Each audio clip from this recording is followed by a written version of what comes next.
How did the Casta system affect identity in Latino America? Imagine a world where your social status and future opportunities are decided by your bloodline. That was the reality in colonial Latin America under the Casta system.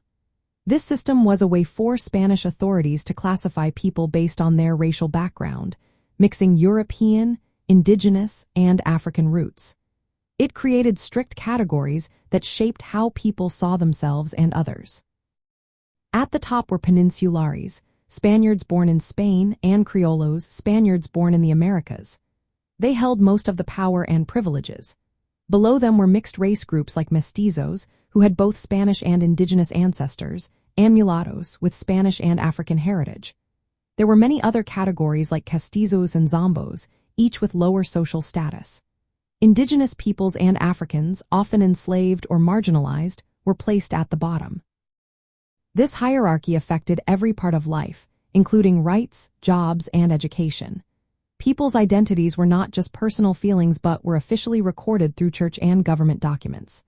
Baptismal records often included a person's casta designation, which could determine taxes, legal rights, and social mobility.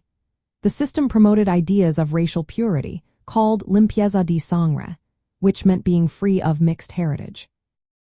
It created divisions within Latino communities, making some groups feel superior and others inferior. These divisions limited education, political participation, and economic chances for those lower in the hierarchy. The legacy of the Casta system still influences Latino identity today. Understanding this history helps students see how racial and cultural divisions started and why they matter.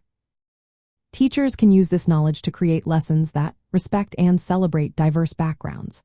It encourages students to be proud of their mixed heritage and think critically about social structures.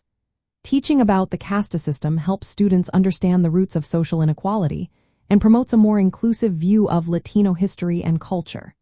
It reminds us that identity is shaped by history, but it can also be a source of strength and pride.